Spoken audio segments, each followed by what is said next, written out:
শহরে ঘুরে বেড়াচ্ছে এক ভয়ানক সিরিয়াল কিলার। প্ল্যান করে সুনিপুণ হাতে খুন করার পর সে প্রতিটা ভিকটিমের পাশে রেখে যায় একটা করে চিরকুট। পুলিশ অনেক তদন্ত করেও কিলারের নামটা পর্যন্ত বের করতে পারে না। ওজলান নামের এক দুর্দান্ত পুলিশ অফিসার এই ব্যাপারে তদন্ত শুরু করলে এমন এক পাপের রহস্য বেরিয়ে আসে যা সকলকে শকড করে দেয়। কি ছিল সেই রহস্য? এই প্রশ্নের উত্তর দিতে হাজির হলাম আব্রাহাম ওলজার মুভির এক্সপ্লেনেশন নিয়ে। তো চলো আর পেঁচাল না বাড়িয়ে শুরু করা যাক আজকের রহস্যময় মুভি এক্সপ্লেনেশন। মুভি শুরুতেই দেখা যায় পাহাড় ও জঙ্গলে ঘেরা মুন্নারের নিরিবিলি সুন্দর একটা রিসোর্ট, যেখানে পরিবার নিয়ে বেড়াতে এসেছে আব্রাহাম ওজলার নামের এক লোক। ওজলার পেশায় একজন দুর্দান্ত পুলিশ অফিসার। চাকরির কারণে সে পরিবারের সাথে একদমই টাইম স্পেন্ড করতে পারে না, তাই সে তার ছোট্ট মেয়ে জেনি ও স্ত্রী আনিশাকে নিয়ে 2 দিনের ছুটিতে এখানে ঘুরতে এসেছে। আসার পর থেকেই বাবা মেয়ের খুনসুটিতে তাদের সময় ভালোই কাটছিল, কিন্তু হঠাৎ মুন্নারের লোকাল পুলিশ স্টেশন থেকে ওজলারের কাছে একটা কল আসে। অপর পাশ থেকে বলা হয় এখানে কোনো এক কটেজে 2জন ব্রিটিশ নাগরিক খুন হয়েছে। এখন ওজলার যাতে একটু বিষয়টা যাচাই করে দেখে। ওজলার বলে কিন্তু আমি তো এখন ছুটিতে রয়েছি। তবুও অপর পাশের লোকের অনুরোধে ওজলার মার্ডার স্পটে যেতে রাজি হয়। আনিশা ও জেনিকে একা রেখে ওজলার দ্রুত গাড়ি নিয়ে বেরিয়ে পড়ে। কিছুক্ষণ পর সে তার স্টেশনে রবি নামের এক জুনিয়র অফিসারকে কল করে বলে আমি যে এখানে এসেছি সেটা তোমরা লোকাল থানায় জানিয়েছো কেন?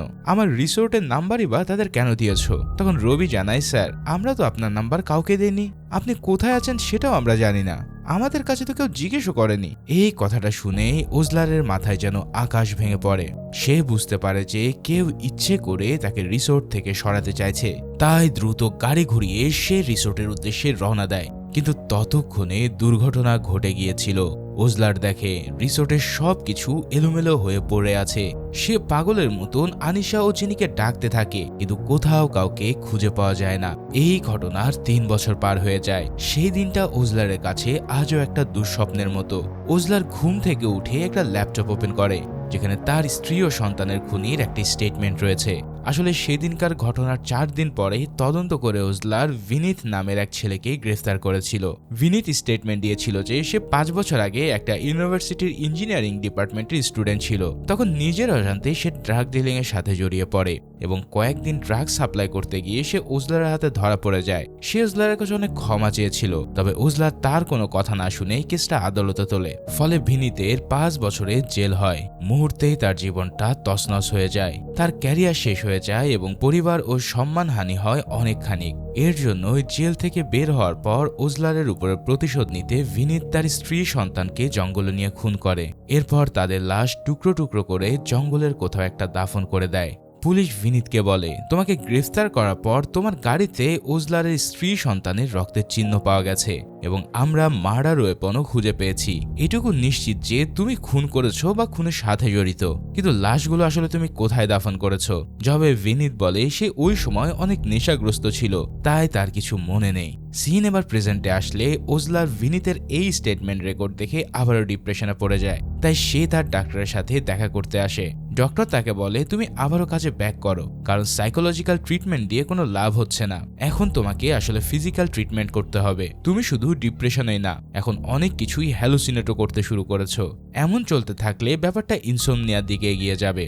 তাই এখন তোমার কাজে ব্যাক করা দরকার, তাহলেই তুমি সব কিছু থেকে বের হতে পারবে। এই সব কথা শুনে ওজলার ডাক্তারের কথা আমলে নেয়। পরের দৃশ্যে ওজলার জেলে চলে যায় ভিনিতের সাথে দেখা করতে। সাথে করে সে বিরিয়ানিও নিয়ে যায়। গত 3 বছর যাবৎ সে যতবার ভিনিতের সাথে দেখা করেছে ততবারই বিরিয়ানি নিয়ে গেছে। ভিনিত বিরিয়ানি খেতে খেতে বলে স্যার আপনি প্রতিবার আমার জন্য বিরিয়ানি নিয়ে আসেন, আমার অনেক অনুশোচনা হয়। আমি আসলেই রাগের বশে সব করে ফেলেছি, আমার এখনো কোনো কিছুই মনে নেই। আমি লাশগুলোর টুকরো কোথায় দাফন করেছি সেটাও আমার মনে নেই। ওজলার কোনো কথা না বলে চুপচাপ তার কথাগুলো শোনে। এরপর পাশেই একটা গিরগিটিকে সে হ্যালুসিনেট করতে থাকে, আর এরপরেই সে সেখান থেকে চলে যায়। পরবর্তীতে আমরা নাবিন নামের একটা ছেলেকে দেখি। নাবিন আইটি সেক্টরে জব করে। অফিস থেকে বের হতেই তার ওয়াইফ মায়া তাকে কল করে বসে। পরের দিন ছিল নাবিনের জন্মদিন, তাই মায়া তাকে একটু দ্রুতই বাসায় ফিরতে বলে। নাবিন বাইক নিয়ে বাড়ির উদ্দেশ্যে রওনা হতেই বৃষ্টি শুরু হয়। এদিকে মানি নামের এক অ্যাম্বুলেন্স ড্রাইভারকে দেখানো হয়। কেউ একজন তাকে কল করে বলে অজয়গড় ব্রিজের কাছে একটা অ্যাক্সিডেন্ট হয়েছে। কল পেয়ে মানি দ্রুত অজয়গড়ের উদ্দেশ্যে বেরিয়ে পড়ে। অন্যদিকে নবীন অজয়গড় ব্রিজে উঠতেই একটা পিকআপের সাথে তার অ্যাক্সিডেন্ট হয়। এই অ্যাক্সিডেন্টে সে বেশ গুরুতর আঘাতপ্রাপ্ত হয়ে পড়ে। এরই মাঝে অ্যাম্বুলেন্সের ড্রাইভার মানি সেখানে চলে আসে আর আর কোনো রকম নাবিনকে নিয়ে দ্রুত হসপিটালে পৌঁছায়। খবর পেয়ে নাবিনের স্ত্রী মায়া সাথে সাথে হসপিটালে আসে। রাতেই তার ছোটখাটো একটা সার্জারি হয়, আর পরের দিন তার জ্ঞান ফিরে আসলে সে অনেক বেশি প্যানিক করতে থাকে। ডাক্তার অরুণ এসে তাকে প্যানিক করতে নিষেধ করে এবং তাকে কেবিনে শিফট করে দেয়। নবীনের জন্মদিনটা এভাবে খারাপ কাটতে দিতে চাইছিল না মায়া, তাই সে কেক আনতে চলে যায় একটা শপে। এদিকে নাবিনের কেবিনে থাকা নার্সও কিছু প্রয়োজনীয় মেডিসিন আনতে বাইরে যায়। এরপর মায়া কেক নিয়ে এসেই তার কেবিনে ঢুকতে সে এমন কিছু দেখে যে সে জোরে চিৎকার করে ওঠে। সাথে সাথে নার্সরা দৌড়ে এসে দেখতে পায় নাবিনকে কেউ হসপিটালেই খুন করে রেখে গেছে। এই ঘটনায় পুলিশকে খবর দিলে ইনভেস্টিগেশনের দায়িত্ব নেয় ওজলার। ওজলার অনেকদিন পর কাজে ব্যাক করলেও সে এখনো যথেষ্ট দক্ষ এই কাজে। সে প্রথমে নাবিনের লাশটা ভালো করে পর্যবেক্ষণ করে এবং নাবিনের মাথার কাছে একটা চিরকুট খুঁজে পায়। এই চিরকুটে লেখা ছিল, সেলিব্রেশন চলতে থাকুক, শুভ জন্মদিন। এখন হসপিটালের সিসিটিভি ক্যামেরা নষ্ট, রিপোর্টেও এমন তথ্য দেওয়া যেটা খুনি আগে থেকেই জানতো। সব পর্যবেক্ষণ করে ওজলার বুঝতে পারে এটা একটা বুদ্ধিমান কিলারের প্রি প্ল্যান মার্ডার। তারা প্রথমে নাবিনের সার্জারি ডাক্তার অরুণের সাথে কথা বলে, কিন্তু সেখান থেকে তেমন কোনো তথ্য পাওয়া যায় না। এরপর তারা অ্যাম্বুলেন্স ড্রাইভার মানির সাথে কথা বলতে আসে।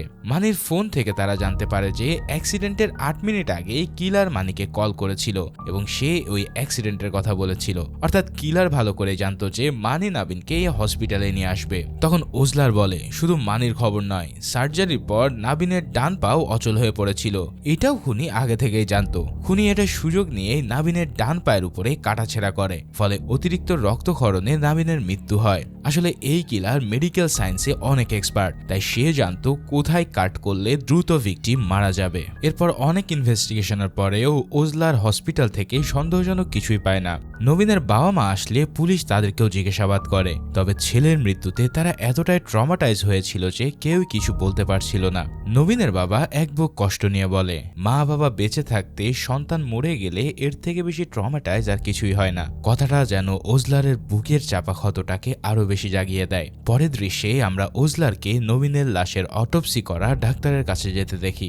ডক্টরের মতে নবীনের ডান পায়ের উপরে 6 সেন্টিমিটারের গভীর একটা ছোট্ট কাট রয়েছে শুধু, এছাড়া তার শরীরে তেমন কোনো ক্ষতই নেই, যার কারণে তার মৃত্যু হবে। খুনির অ্যানাটমিক্যাল লজিক খুবই ভালো, তাই ডক্টর সন্দেহ করে যে খুনি নিশ্চয়ই একজন মেডিকেল প্রফেশনাল, তবে তার প্র্যাকটিক্যাল অভিজ্ঞতা খুব একটা নেই বললে চলে, কারণ খুনি হত্যার জন্য 11 নম্বর স্ক্যাপল ইউজ করেছে, যা সাধারণত গভীর কাটের জন্য ব্যবহার করা হয়। তবে খুনির কাটার ধরন দেখে বোঝা যায় সে এই বিষয়ে দক্ষ নয়। এরপর ওজলাররা অজয়গড় ব্রিজের আশেপাশে সিসিটিভি ফুটেজ চেক করতে থাকে। সেখানে একটা পেট্রোল পাম্পের সিসিটিভি চেক করতে গিয়ে সে জানতে পারে যে নবীনের অ্যাক্সিডেন্টের সময় সেখানে থাকা মোট 11টা গাড়ি পাস হয়েছে, তবে কাউকেই সন্দেহজনক মনে হয় না। তারা নবীনের কল ডিটেলসও চেক করে, কিন্তু কোথাও কোনো সন্দেহজনক কিছুই পাওয়া যাচ্ছে না। ওজলার সহ এবার সবাই টেনশনে পড়ে যায়। এমনকি নবীনের কোনো শত্রু ছিল না, তাহলে শুধু শুধু একজন আইটি সেক্টরে জব করা ছেলেকে কেন কেউ এভাবে প্রি প্ল্যান করে খুন করতে যাবে? এর ঠিক কিছুদিন পরে আমরা সাজমন নামের একটা ছেলেকে অন্ধকারের মধ্যে বাইক চালাতে দেখি। তবে কিছু দূর যেতেই হঠাৎ বাইকে করে আরো কিছু ছেলে এসে সাজমনের উপরে ধারালো অস্ত্র দিয়ে হামলা করে দেয়। যারা হামলা করেছিল তারা ছিল লোকাল গুন্ডা গিরি ও তার দলবল। গিরিরা সাজমানকে মেরে ফেলতেই যাবে, তখন হঠাৎ নবীনকে অ্যাক্সিডেন্ট করা সেই লরিটা সেখানে চলে আসে। এরপর সাজমানকে তুলে নিয়ে হসপিটালের সামনে তারা ফেলে রাখে। হসপিটালের লোকজনরা সাজমানকে অ্যাডমিট করে পুলিশকে খবর দেয়। লোকাল পুলিশ এসে ডক্টরকে বলে, এটা নিশ্চয়ই গিরি ও তার লোকের কাজ, সাজমানের জ্ঞান ফিরলেই যেন তাদের খবর দেওয়া হয়, কেননা তারা এসে তখন স্টেটমেন্ট নেবে। ডাক্তার ঠিক আছে বলে অন্য কাজে একটু ব্যস্ত হয়ে পড়ে। মাঝরাতে হঠাৎ হসপিটালের বিদ্যুৎ কেন যেন চলে যায়। আধো আলো অন্ধকারের মাঝে একজন লোক সার্জনের পোশাক পরে হসপিটালে প্রবেশ করে। ধীরে ধীরে সে সাজমানের বডির দিকে এগিয়ে যায়। এরপর সাজমানের হাঁটুর পিছনে ছোট্ট করে একটা কাট দিয়ে দেয় এবং পাশে একটা চিরকুট রেখে সেখান থেকে চলে যায়। সিন শিফট হয় পরের দিন সকালে। ওজলার মার্ডার স্পটে গিয়ে পর্যবেক্ষণ করে দেখে সাজমনকে খুনি একইভাবে খুন করেছে। খুনির প্যাটার্ন, ব্যবহৃত সরঞ্জাম সবই একই, তবে এবার সাজমানকে হাঁটুতে কাট করতে দেওয়া হয়েছে এবং চিরকুটে লেখা ছিল খুশি ছড়িয়ে পড়তে দাও, হ্যাপি বার্থডে। ওজলারের সাথে থাকা লেডি পুলিশ তাকে জিজ্ঞেস করে, স্যার আজকে কি ওনার বার্থডে ছিল? ওজলার বলে সম্ভাবনা নেই, কারণ খুনি এবার শুধু হ্যাপি বার্থডে লিখেছে, টু ইউ লেখেনি। দিব্যা সাজমানের আইডি চেক করে দেখে আজ সত্যি সাজমানের কোনো জন্মদিন নয়। এরপর তারা হসপিটালের ভিতরে সিসিটিভি ফুটেজ করে সেই কিলারের হেঁটে যাওয়া একটা ফুটেজ পায়। তবে সাজমানকে যে নামিয়ে দিয়ে গিয়েছিল এবং যে সার্জনের পোশাক পরে হসপিটাল এসেছিল, দুজনের হাইট ও চলাচল একই ধরনের। তখন ওজলার বুঝতে পারে যে খুনি একজন নয় বরং দুইজন। এরপর তারা সাজমানের বাড়িতে যায় ইনভেস্টিগেশনের জন্য। তার মা কাঁদতে কাঁদতে বলে তার ছেলে অনেক নিরীহ ছিল, সে সকল খারাপ কাজ বাদ দিয়ে নতুন জীবন শুরু করতে চেয়েছিল। তখন ওজলার সাজমানের বাবার সাথে কথা বলে, কিন্তু দেখা যায় সে এতটাই নেশাগ্রস্ত একজন লোক যে নিজের ছেলের মৃত্যুতেও তার মধ্যে কোনো ভ্রুক্ষেপ ছিল না। ফলে ওজলার এখান থেকে কোনো তথ্য না পেয়ে ফিরে আসে। এদিকে হুবহু একই প্যাটার্নের দুটো খুনের কথা ইতিমধ্যে মিডিয়াতে ছড়িয়ে পড়েছে। সাধারণ মানুষ খুনিকে বার্থডে কিলার হিসেবে আখ্যায়িত করতে থাকে। উপর মহল থেকে পুলিশ কমিশনার উপরেই এই কেস নিয়ে চাপ আসতে শুরু করে। তখন কমিশনার ওজলারকে ডেকে তার ইনভেস্টিগেশনের আপডেট জানতে চায়। তখন সে জানায় সাধারণ কিছু মেডিসিন আর একটা লরি ছাড়া খুনিকে ধরার মতন কোনো প্রমাণ এখনো পাওয়া যায়নি। আর তার বিশ্বাস খুনি সম্ভবত আরো খুন করতে চলেছে, কেননা প্রতিটা চিরকুটে সে ফুল স্টপ নয় বরং কমা দিয়ে লাইন শেষ করেছে, অর্থাৎ তার এই হত্যাযজ্ঞ চলতেই থাকবে। পরের দৃশ্যে আমরা আবারও সেই রহস্যময় লরিটাকে দেখতে পাই। লরি থেকে একজন মুখ ঢাকা কালো হুডি পরা লোক বেরিয়ে রেস্টুরেন্টে প্রবেশ করে। রেস্টুরেন্টের মালিক দিত্য তখন কাউন্টারে বসেছিল। হুডি পরা লোকটা দিত্যর কাছে গিয়ে এমন ভাবে কথা বলতে শুরু করে যেন তারা পূর্ব পরিচিত। এরপর কথা শেষে লোকটা দিত্যকে একটা লাড্ডু খেতে দেয়। এরপরেই সে হাসি মুখে তাকে বিদায় জানায়। তবে লোকটা চলে যাওয়ার পরে দিত্য বাইরে এসে সেন্সলেস হয়ে পড়ে, আর এর সাথে সাথেই স্টাফরা তাকে হসপিটালে নিয়ে যায়। এদিকে অনেকক্ষণ পার হওয়ার পরেও দত্তর জ্ঞান না ফিরলে ডাক্তার তার মাথায় সিটি স্ক্যান করতে পাঠায়। তাকে মেশিনের ভিতরে ঢুকাতেই হঠাৎ সেখানে কারেন্ট চলে গেলে দায়িত্বরত টেকনিশিয়ান জেনারেটর চালু করতে যায়। এরপর সে যে সিঁড়ি দিয়ে নামছিল, একই সিঁড়িতে আমরা সেই সার্জনের পোশাক পরা লোকটাকে উপরে উঠতে দেখি। লোকটা সোজা তার কেবিনে গিয়ে পর্দা লাগিয়ে তার গলায় একটা ছোট্ট করে কাট দেয়। ফলে অতিরিক্ত রক্তক্ষরণে দিত্য সেখানেই মারা যায়। এরপর তারা এসে এই দৃশ্য দেখে ঘাবড়ে গিয়ে পুলিশকে আবারও খবর দেয়। খবর পেয়ে ওজলার তার টিম দ্রুতই সেখানে চলে আসে আর দেখতে পায় এটা সেই একই প্যাটার্নের কেস। লাশের পাশে এবার চিরকুটে লেখা রয়েছে শুভ জন্মদিন এবং তার পাশে রয়েছে কমা, অর্থাৎ খুনি আরো খুন করতে চলেছে। ওজলার জানতে পারে রেস্টুরেন্টে বসে দিত্য মাথা ঘুরে পড়ে যাওয়ার কারণে তাকে হসপিটালে নেওয়া হয়েছিল। আসলে খুনি ভালো করেই জানতো রেস্টুরেন্টের সবচেয়ে কাছের হসপিটাল এটাই, আর এটাও ছিল তার প্রি প্ল্যান্ড। তার মানে দিত্য সেন্সলেস হওয়ার পিছনে নিশ্চয়ই খুনির হাত রয়েছে। এটা নিশ্চিত করতেই তারা তার রেস্টুরেন্টে চলে যায়, আর সেখানে স্টাফদের কাছ থেকে জানতে পারে যে সেন্সলেস হওয়ার কিছু আগে দিত্যর সাথে মাস্ক পরা একটা ছেলে দেখা করতে এসেছিল। লোকটাকে তারা আগেও দেখেছে। ছেলেটা 1 বছর ধরে রেস্টুরেন্টে ক্লিনারের কাজ করত, তাই সে কারোর সাথে কথা বলতো না। এছাড়া তার নামও কেউ জানে না। তখন ওজলার জিজ্ঞেস করে তোমাদের পেমেন্ট কিভাবে দেওয়া হতো? তখন একজন স্টাফ জানায় তাদেরকে ব্যাংক পেমেন্ট করা হয়, আর ছেলেটাকেও হয়তো ব্যাংকে টাকা পাঠানো হয়েছে। কথাটা শুনেই ওজলার ছেলেটার ডিটেলস জানতে ব্যাংকে যায়। ব্যাংকের ম্যানেজার জানায় ওই অ্যাকাউন্টের ওনারের নাম অজয়। 5 বছর আগে অ্যাকাউন্টটা খোলা হলেও 1.5 বছর অ্যাকাউন্ট থেকে মাত্র একবারই টাকা তোলা হয়েছে। ব্যাংক থেকে অজয়ের ঠিকানা নিয়ে ওজলারা তার বাড়িতে গিয়ে জানতে পারে যে সে 2 বছর আগেই গাড়ি অ্যাক্সিডেন্টে মারা গেছে। এর মানে গত 1.5 বছর তার অ্যাকাউন্ট থেকে যে ট্রানজেকশন হয়েছে সেটা অন্য কেউ করেছে। এছাড়াও রেস্টুরেন্টে যে কাজ করতো সে অজয়ের পরিচয়ধারী অন্য কেউ, যার ফলে কেসের এত দূর এসেও কোনো কুল কিনারা না পেয়ে ওজলার বেশ হতাশ হয়ে পড়ে। তখনই দিত্যর অটোপসি ডাক্তার কল করে জানায় যে দিত্যর পেটে সাইলোসলিক অ্যাসিড পাওয়া গেছে। এটা এক ধরনের নিউরোটক্সিন। এটা একবার কারো পেটে গেলে সেই ব্যক্তি 5-10 মিনিটের ভিতরেই সেন্সলেস হয়ে যাবে। তবে এর কোনো সাইড ইফেক্ট নেই। এই সামান্য টক্সিটা কেউ মারা যায় না। তখন ওজলার বুঝতে পারে রেস্টুরেন্টে এসে লাড্ডু খাওয়ানো লোকটাই এই কাজ করেছে। তবে সে এটা বুঝতে পারে না যে কিলার কেন হসপিটালে গিয়ে খুনগুলো করছে। এরপর ওজলাররা যেখানে বসেছিল ঠিক তার সামনে একটা অনুষ্ঠান চলছিল। সেখানে এক মহিলা অন্য ভাষায় ভাষণ দিলে একজন ট্রান্সলেটর তার কথাগুলো ট্রান্সলেট করে দেয়। তবে দিব্যা ট্রান্সলেটগুলো শুনে ঠাট্টা করে বলে ভাষণ অন্য ভাষা থেকে ট্রান্সলেট করলে এর মানেই বদলে যায়, তাই না? কথাটা শুনে ওজলারের মাথায় আসে কিলার যে চিঠিগুলো লিখেছিল সেটা হয়তো অন্য ভাষা থেকে ট্রান্সলেট করা, আর এর জন্যই তাতে কোনো ছন্দ পাওয়া যায়নি। সে সাথে সাথে এবার থানায় ফিরে আসে এবং ওই ছন্দগুলো সার্চ করে জানতে পারে যে তাদের ধারণায় ঠিক এটা একটা ল্যাটিন কবিতা। ফিজিশিয়ান জোয়ানি মুরগানি হলো এই কবিতার লেখক। ওজলাররা গোবিন্দরাজ নামের এক বড় ডাক্তারের সাথে এই কবিতার ব্যাপারে কথা বললে সে জানায় এই কবিতা সে কোনো বই থেকে পড়েনি, তবে ক্যালকুলেট মেডিকেল কলেজের অ্যানাটমি হলের বোর্ডের উপরে সে এই লাইনগুলো লেখা দেখেছিল। এই কথা শুনে উজলাররা সাথে সাথে ক্যালিকুটের মেডিকেল কলেজে পৌঁছে যায়। সেখানে অ্যানাটমি হলের বোর্ডের উপরে এই কবিতাটা লেখা দেখতে পাওয়া যায়। সমস্যা হচ্ছে এই কবিতার মোট 5 লাইন, কিলার ইতিমধ্যে 3টা খুন করে ফেলেছে, তার মানে সে হয়তো আরো 2টো খুন করতে চলেছে। তাই তারা কলেজের প্রিন্সিপাল ও প্রফেসরদের সাথে কথা বলে, তবে এখান থেকেও তেমন কোনো তথ্য পাওয়া যায় না। এরপর ওজলার যায় সদ্য খুন হওয়া দিত্যর মা বাবার সাথে দেখা করতে। সন্তান হারানোর শোকে তারাও প্রায় পাগল। দিত্যর বাবাকে তারা জিজ্ঞেস করে তার সাথে নবীন বা সাজমান নামের কারোর কোনো কানেকশন ছিল কিনা। তখন তার বাবা বলে দিত্য কেরালায় ফ্যামিলি বিজনেস চালাতো, তাই পরিবার থেকে সে দূরেই থাকতো, তবে তার জানা মতো এমন কারোর সাথে তার পরিচয় ছিল না। দিত্যর বাবার সাথে কথা বলার সময় ওজলা তার সেলফে একটা পুরাতন মেডিকেল টার্মের বই লক্ষ্য করে। এই ব্যাপারে জিজ্ঞেস করলে দিত্যর বাবা জানায় তার এক কাজিন মেডিকেল কলেজে পড়ে এবং সে এই বইটা রেখে গিয়েছিল। ওজলার আর কথা না বাড়িয়ে সেখান থেকে চলে আসে। এদিকে নবীনের অ্যাক্সিডেন্টের রাতে সেই পেট্রোল পাম্পের সিসিটিভিতে একজন ট্রাক ড্রাইভারকে দেখা যায়, যে কিনা নবীনের অ্যাক্সিডেন্ট হওয়ার কয়েক মিনিট পরেই সেখান থেকে খুব দ্রুত গাড়ি চালিয়ে চলে যায়। পুলিশরা অনেক ইনভেস্টিগেশন করে সেই ট্রাক ড্রাইভারকে খুঁজে বের করে। লোকটার নাম শিভান কুট্টি। থানায় নিয়ে এসে ওজলার তাকে জিজ্ঞেস করে সে কেন সেদিন এমনভাবে গাড়ি চালিয়েছিল। শিভান কুট্টি বলে সেদিন রাতে একটা লরির সাথে এক লোকের অ্যাক্সিডেন্ট হয়েছিল। লোকটার পাশে একটা কালো পোশাক পরা লোক দাঁড়িয়েছিল। আমি অ্যাক্সিডেন্ট হতে দেখে ট্রাক থামিয়ে জিজ্ঞেস করেছিলাম তাদের কোনো সাহায্য লাগবে কিনা, কিন্তু কালো পোশাক পরা লোকটা গলায় একটা টর্চের মতন যন্ত্র ধরে ভৌতিক কণ্ঠে বলেছিল দ্রুত এখান থেকে চলে যাও। আমি ভয় পেয়ে তাই দ্রুত গাড়ি চালিয়ে চলে আসি। এই কথা শুনে ইনভেস্টিগেশন টিমে থাকা সিজু তার ফোন থেকে একটা যন্ত্রের ছবি বের করে। এরপর সে এটা সিজুকে দেখিয়ে বলে যে এটাই নাকি সেই ডিভাইস। জবে শিভান কুট্টি জানায় হ্যাঁ স্যার এটাই ছিল।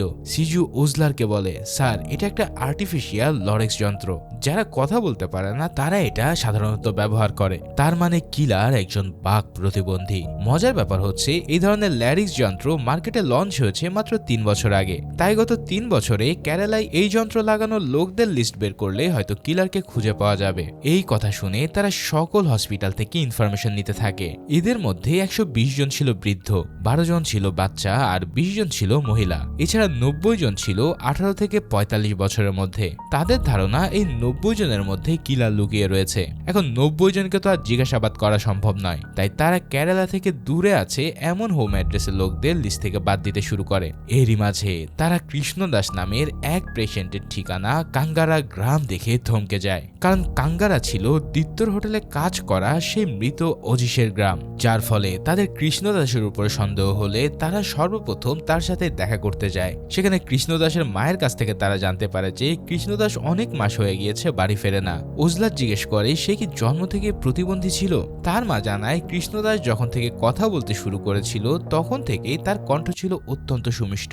8-9 বছর থেকে সে অনেক ভালো গান গাইতো, সবাই বলতো সে অনেক বড় গায়ক হবে। তবে 12 ক্লাসে বসে কৃষ্ণদাসের গলায় একটা সমস্যা ধরা পড়ে। ডাক্তার বলেছিল একটা ছোট্ট অপারেশন করলে সব ঠিক হয়ে যাবে। এর জন্যই ক্যালিকুট মেডিকেল কলেজে কৃষ্ণদাসের অপারেশন করা হয়েছিল, কিন্তু অপারেশনের পর সে পুরোপুরি তার বাক শক্তি হারিয়ে ফেলে। এই সবটা শুনে ও কৃষ্ণদাসের ঘর ভর্তি মেডেল দেখে ওজলার বুঝতে পারে যে সেই হচ্ছে আসল ব্যক্তি যাকে তারা এতদিন ধরে খুঁজছে।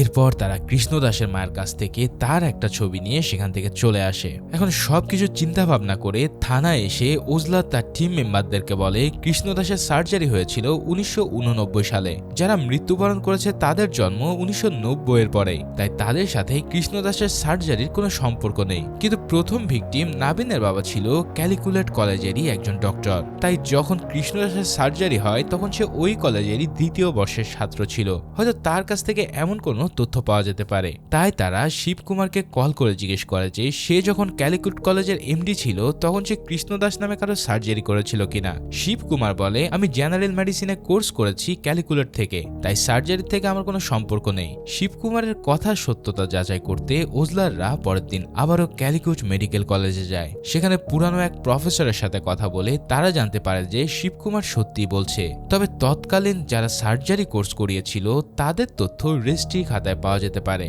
তবে ওজলার হঠাৎ প্রফেসরের রুমে একটা বই লক্ষ্য করে। এই বইয়ের সেকেন্ড কপি সে দিত্যর বাবা সিলভারাজের ঘরেও দেখেছে। সিলভারাজ বলেছিল এটা দিত্যের কাজিনের বই, তবে নতুন জেনারেশনের স্টুডেন্টরা সাধারণত এই বই পড়ে না। তার মানে সিলভারাজ মিথ্যে বলছে। হয়তো সিলভারাজও ক্যালিকুট মেডিকেল কলেজের সাথে কোনো সম্পর্ক রয়েছে। এই কথাটা মাথায় আসতেই ওজলার রেজিস্ট্রি রুমে গিয়ে প্রথমেই সিলভারাজের ডিটেলস চেক করে। তখন জানা যায় তার ধারণাই ঠিক। 1988 সালে সিলভারাজ ক্যালিকুট মেডিকেল কলেজে অ্যানেস্থেশিয়া ডিপার্টমেন্টে জয়েন করেছিল। তবে কোনো এক কারণে তাকে 1989 সালে কলেজ থেকে রেস্ট্রিক্টেড করে দেওয়া হয়। এই কথা শুনে ওজলা শিওর হয়ে যায় যে যারা খুন হয়েছে তাদের বাবার সাথে ক্যালিকুট কলেজে নিশ্চয়ই কোনো সম্পর্ক রয়েছে। বিষয়টা বিস্তারিত জানতে ওজলার রাতেই সে পুরাতন প্রফেসরের সাথে দেখা করে। তাকে মদ খাইয়ে কৌশলে সিলভারাজের ব্যাপারে জিজ্ঞেস করলে প্রফেসর বলে সিলভারাজ ও সে একই সাথে কোর্স করেছিল। সিলভারাজ অ্যানেস্থেশিয়া কোর্স করাকালীন ল্যাব ও স্টকে থাকা বিভিন্ন ধরনের ড্রাগ চুরি করে বাইরে বিক্রি করত। বিষয়টা ধরা পড়লে তাকে কলেজ থেকে রেস্ট্রিক্টেড করে দেওয়া হয়েছিল। এরপর আমি তাকে একবারই দেখেছি, আর সেটাও এক অ্যাক্সিডেন্টের পর। উজলার এবার সে অ্যাক্সিডেন্ট সম্পর্কে জানতে চাইলে সে জানায় 1989-তে শিবকুমার, সিলভারাজ, জেবি আর আলেকজান্ডার এই চারজনের অনেক বড় একটা গাড়ি অ্যাক্সিডেন্ট হয়েছিল। তারা চারজনই ছিল নেশাগ্রস্ত, আর গাড়ির ড্রাইভিং সিটে ছিল আলেকজান্ডার। তাই বাকি তিনজনের ক্ষতি না হলেও আলেকজান্ডার এই অ্যাক্সিডেন্টের কারণে কোমায় চলে যায়। তখন ওজলার বুঝতে পারে এই অ্যাক্সিডেন্টের সাথেও নিশ্চয়ই খুনের কোনো কানেকশন রয়েছে। ইতিমধ্যে শিবকুমার ও সিলভারাজদের সন্তান খুন হয়ে গেছে, বাকি রয়েছে জেবি ও আলেকজান্ডারের। তাই তারা রাতে জেবির বাড়িতে দেখা করতে যায়। তবে জেবি তার নিজের একটা সার্জারির জন্য কজিকোড চলে গিয়েছিল। পরবর্তীতে তারা আলেকজান্ডারের বাড়িতে চলে আসে, তবে সেও কোনো এক কাজে দুবাই গিয়েছে। এরপর ওজলাররা তার নাম্বার জোগাড় করে তাকে ভিডিও কল করে। আলেকজান্ডার বলে আমি দুবাই রয়েছি, আর ইতিমধ্যে আমি ওই খুন সম্পর্কেও জেনেছি। আমরা চারজন একসাথে পড়াশোনা করতাম, এছাড়া আমাদের আর তেমন কোনো সম্পর্ক ছিল না। আমি ওই খুনগুলোর ব্যাপারে কিছুই জানি না। ওজলার জিজ্ঞেস করে যে আপনার তো কোনো সন্তান নেই, তাই খুনি হয়তো আপনাকে টার্গেট করবে। আপনি দেশে কবে ফিরবেন? আলেকজান্ডার বলে যতদিন খুনিকে ধরা না হচ্ছে আমি দেশে ফিরবো না। এমনিতেও 4-5 মাস আগে আমার উপর একটা হামলা হয়েছিল, আমি কমপ্লেনও করেছি। সেদিন খুনিকে ধরলে হয়তো এত ঝামেলাই হতো না। এসব বলে আলেকজান্ডার কলটা কেটে দেয়। এখন উপায় না পেয়ে ওজলাররা জেবির সাথে কথা বলতে ক্যাজিকোড যায়। জেবিকে ওজলার বলে আমরা আপনাকে ফোনে অনেক ট্রাই করেছি কিন্তু পাইনি, আপনার জীবনে ঝুঁকি রয়েছে। জেবি তখন সাবলীল ভাবে বলে মেডিকেল প্রফেশনে এসব স্বাভাবিক। ওজলার তখন বলে আপনি জিজ্ঞেস করলেন না যে কেন আপনার জীবন ঝুঁকিতে রয়েছে, তার মানে আপনি জানেন এসব আপনার সাথে হবে। জেবি কোনো উত্তর না দিলে ওজলার আবারও বলে নিশ্চয় আপনি এটাও জানেন যে কৃষ্ণ দাসকে, তবে এই ব্যাপারে আপনার অপারেশনের পরেই শুনবো। এরপর জেবিকে অপারেশন কেবিনে পাঠানো হয়। কেবিনে ঢুকতে জেবি সালভারাজকে কল করে বলে ওজলার এখানেও চলে এসেছে, কোনো অবস্থাতেই মুখ খোলা যাবে না। সালভারাজ যাতে শিবকুমারকে এই কথা জানিয়ে দেয়। এদিকে ওজলার আবারও শিবকুমারকে জিজ্ঞাসাবাদ করতে তার বাড়িতে যায়। তবে এবার শিবকুমার ও ওজলার দুজনেই কোথাও একটা পালিয়ে গিয়েছিল। ওজলার এখন কি করবে তা বুঝতে পারছে না। এরই মাঝে তার কাছে খবর আসে যে আলেকজান্ডার ফিরে এসেছে। খবরটা পেয়ে তারা আলেকজান্ডারের সাথে দেখা করতে যায়। তখন আলেকজান্ডার বলে আমি পালাতে পালাতে হাঁপিয়ে উঠেছি, আজ আমি আপনাদের সব বলতে চাই। কিন্তু কিছু বলার আগে কৃষ্ণদাস কিছু লোক নিয়ে এসে আলেকজান্ডারকে তুলে নেওয়ার জন্য বাড়িতে হামলা করে। এখানে পুলিশ ও কৃষ্ণদাসের লোকদের মধ্যে এক তুমুল ফাইট হয়। অনেকক্ষণ ফাইটের পর কৃষ্ণদাসের লোকেরা আলেকজান্ডারকে তুলে নিয়ে যায়। তবে কৃষ্ণদাস নিজে পুলিশের হাতে ধরা পড়ে। এরপর ওজলাররা তাকে থানায় নিয়ে এসে জিজ্ঞাসাবাদ করে, আর আলেকজান্ডারকে কোথায় নিয়ে যাওয়া হয়েছে তা জিজ্ঞেস করলে সে কোনো কথা না বলে চুপচাপ একটা চিরকুট ওজলারের হাতে তুলে দেয়। এইখানে লেখা ছিল কবিতার সেই শেষ দুটো লাইন। ওজলার বলে 3 জনের মৃত্যু হয়েছে, এবার অন্তত এই মৃত্যুর খেলা বন্ধ করো। তবে কৃষ্ণদাস বলে সবে 3 জন, আরো তো বাকি। ওজলার বুঝতে পারে কৃষ্ণদাস তাদের কিছু বলবে না। তবে তাদের মাথায় এটা ধরে না যে কৃষ্ণদাসের সাথে 4 জন ডাক্তারের কি কানেকশন ছিল। দুজনের সন্তান খুন হয়েছে, বাকি আছে জেবি ও আলেকজান্ডার। তবে কিলার কেন সাজমানকে খুন করলো? সাজমানের বাবার মতন একজন গরিব লোকের সাথে এই কেসের কি বা সম্পর্ক? এটা জানতেই পরের দিন সাজমানের মাকে ডাকা হয়। আর এখানেই জানা যায় যে সাজমানের বাবা রাঘবান 1989 সালে ক্যালকুট কলেজে পিয়নের চাকরি করত।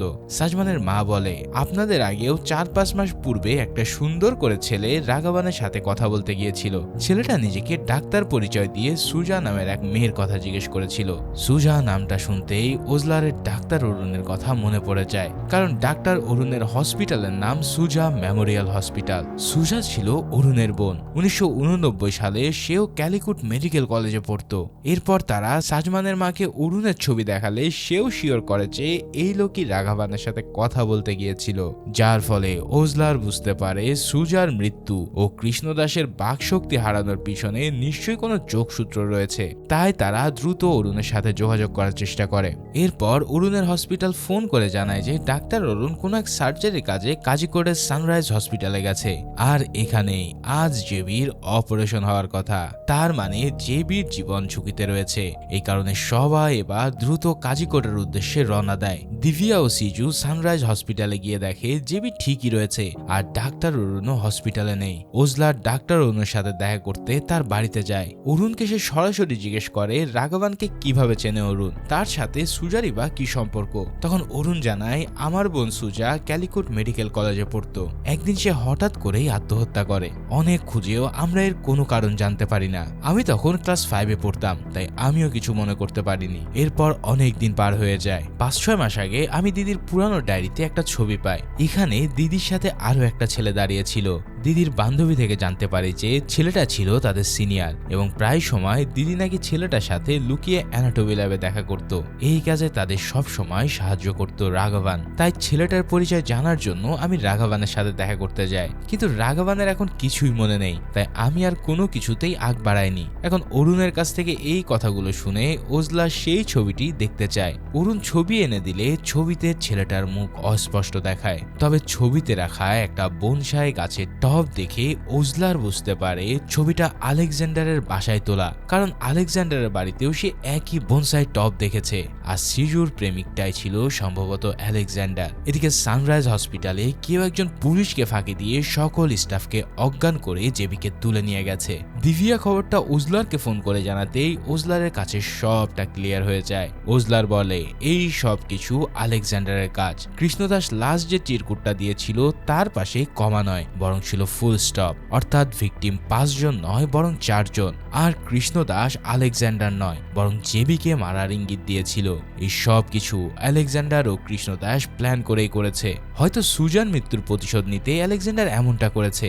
এরই মাঝে থানা থেকে কল করে জানানো হয় যে তারা যে আলেকজান্ডারকে চেনে সে আসলে আলেকজান্ডার না। কয়েক বছর আগেও তার নাম ছিল সুধাহরণ। 3 বছর আগে লোকটা তার নাম চেঞ্জ করেছে। কথাটা শুনে ওজলার বুঝতে পারে যে আসল আলেকজান্ডার সুধাহরণকে আলেকজান্ডার সাজিয়ে নিজে আড়ালে এই খুনগুলো করছে, যাতে করে সে পুলিশকে ডিস্ট্র্যাক্ট করতে পারে। আর হয় ঠিক তাই। পুলিশ এক মুহূর্তের জন্য আলেকজান্ডারের উপরে সন্দেহই করেনি, বরং তাকে তারা টার্গেট ভিকটিম মনে করেছে। এরপর সুজা ওজলারকে বলে সব না হয় বুঝলাম, তবে আলেকজান্ডার এবার জাবিকে খুন না করে কিডন্যাপ কেন করলো? ওজলার জানায় এর উত্তর আমরা হয়তো ক্যালিকুলেট কলেজের অ্যানাটমি ল্যাব থেকেই জানতে পারবো। আমার ধারণা আলেকজান্ডার শেষটাও সেখানেই করতে চায় যেখানে এই সব কিছু শুরু হয়েছিল। এরপর তারা দ্রুত ক্যালিকুলেট মেডিকেল কলেজে যাওয়ার জন্য রওনা হয়ে যায়। এদিকে আমরা এবার দেখতে পাই আসল আলেকজান্ডারকে। সে সত্যি সত্যি জেবিকে অ্যানাটমি ল্যাবে নিয়ে গিয়েছিল। সে জেবির হাতে ছোট্ট একটা কার্ড দেয়। এরপর তার গলায় ছুরি বসাতেই যাবে, ঠিক তখনই ওজলার ও তার টিম এসে আসল আলেকজান্ডারকে গ্রেফতার করে, যার কারণে এবার এই যাত্রায় জেবি বেঁচে যায়। রাতারাতি মিডিয়ায় বার্থডে কিলারের গ্রেফতার হওয়ার খবরটা ছড়িয়ে পড়ে। মিডিয়ার চাপে পুলিশ রাতেই কৃষ্ণদাস আর আলেকজান্ডারের স্টেটমেন্ট নেওয়ার সিদ্ধান্ত নেয়। ওজলা তাদের সামনে গিয়ে এবার ধীরে সুস্থে বসে। এরপর বলে আমি জানি তোমরা এখন পর্যন্ত কি কি করেছো, তবে আমার একটাই প্রশ্ন, একসাথে কেন করলে? কথাটা শুনে এবার আলেকজান্ডার তার কাহিনী বলতে শুরু করে। ঠিক এখানেই সিন শিফট হয় 1989 সালে। কৃষ্ণদাস তখন অসাধারণ গান গায়। তার স্টেজ পারফরমেন্স দেখে সকলেই মুগ্ধ।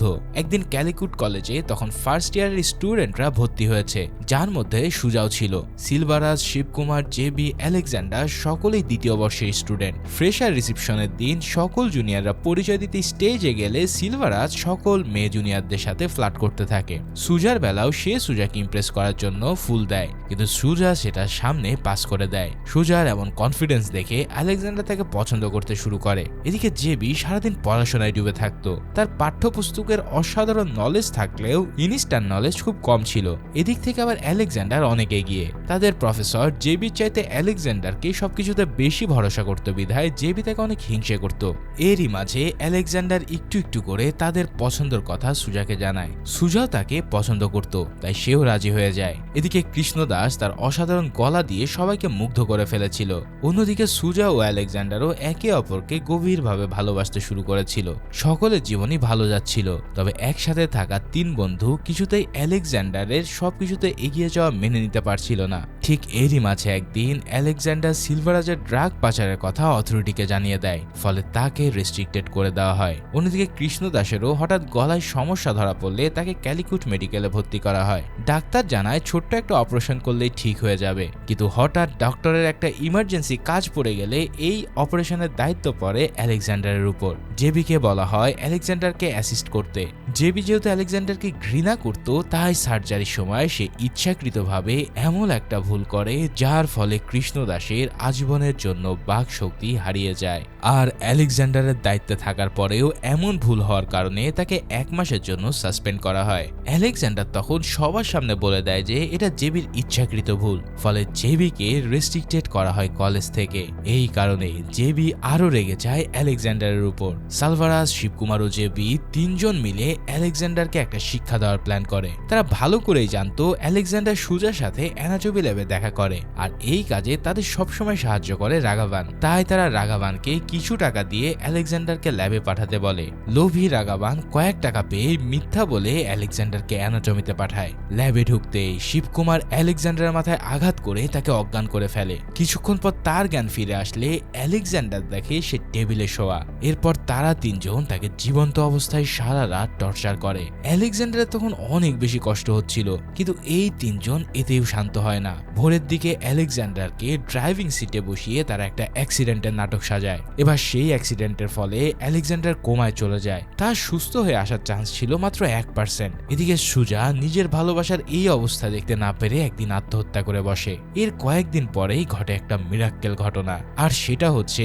আলেকজান্ডারের জ্ঞান ফিরে আসে। তবে সে অতীতে সবকিছু ভুলে গিয়েছিল। তবে বাসায় ফিরে সে বনসাই গাছ দেখে তার একটু একটু সুজার কথা মনে পড়তে থাকে, কেননা এই গাছটা সুজাই তাকে দিয়েছিল। তবে সেই অ্যাক্সিডেন্টের রাতের কথা সে কিছুতেই মনে করতে পারে না। এভাবেই অনেক বছর কেটে যায়। 3 বছর আগে এক টিভি চ্যানেলে কৃষ্ণদাসের ইন্টারভিউ দেখে আলেকজান্ডারের সব মনে পড়ে। এরপর সে কৃষ্ণদাসের সাথে যোগাযোগ করে প্রতিশোধের জাল বুনতে থাকে। এভাবেই নিখুঁত করে সকলের সন্তানকে খুন করে তারা সুজার মৃত্যু ও কৃষ্ণদাসের বাকশক্তি হারানোর প্রতিশোধ নেয়। জেবির মেয়ে আমেরিকায় থাকায় তারা জেবিকে টার্গেট করেছিল, কিন্তু এই ভুলের কারণে তারা ধরা পড়ে যায়। সিন প্রেজেন্টে আসলে ওজলার বলে, আমি জানি এটা ভুল নয়, তোমরা জেবির মেয়েকে নয় বরং জেবিকে টার্গেট করেছো, যাকে তাকে তোমরা কঠিনতর শাস্তি দিতে পারো। এই সব কথার কোনো জবাব না দিয়ে আলেকজান্ডার জেবির সাথে একটু কথা বলতে চায়। জেবিকে থানায় ডাকা হলে জেবি গর্বের সাথে আলেকজান্ডারের সামনে গিয়ে বসে।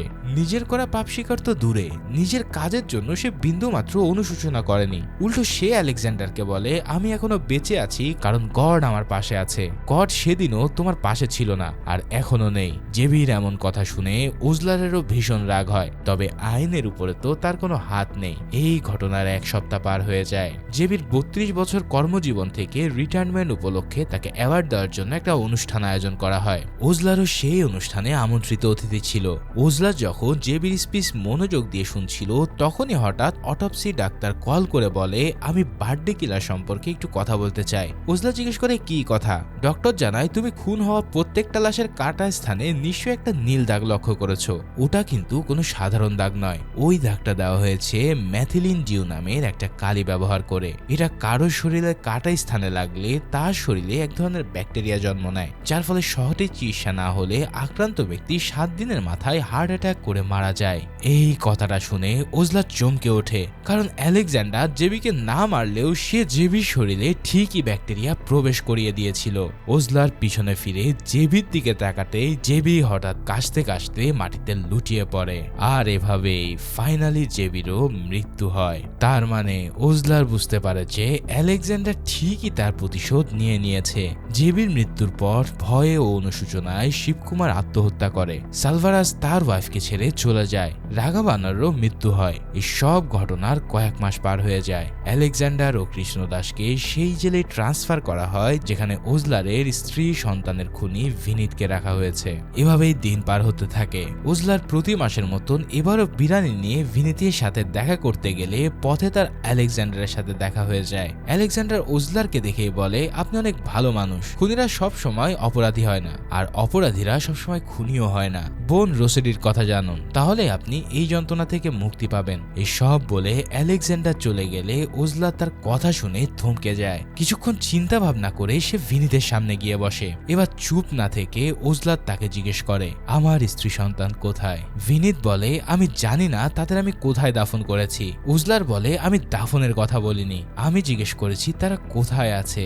এই কথাটা শুনে ভিনিতের খাবার থেমে যায়। ওজলার জানায়, বোন রোসেডির কথা জানো? কোনো ছুরি বা চাকু দিয়ে হাড় কাটা হলে সেই অস্ত্রে ছোট ছোট হাড়ের গুঁড়ো লেগে থাকে। যতবারই তা ধোয়া হোক না কেন, সেই অস্ত্রে হাড়ের গুঁড়োর একটা স্যাম্পল হলেও পাওয়া যায়। তুমি বলছো তুমি আমার স্ত্রী সন্তানকে টুকরো টুকরো করে দাফন করেছো, কিন্তু তোমার গাড়ি থেকে পাওয়া অস্ত্রে রক্তের চিহ্ন পাওয়া গেলেও বোন রেসিডি পাওয়া যায়নি। তাই আমি নিশ্চিত তুমি এই খুন করনি, এর পিছনে অন্য কেউ আছে। এবার বলো কে সে?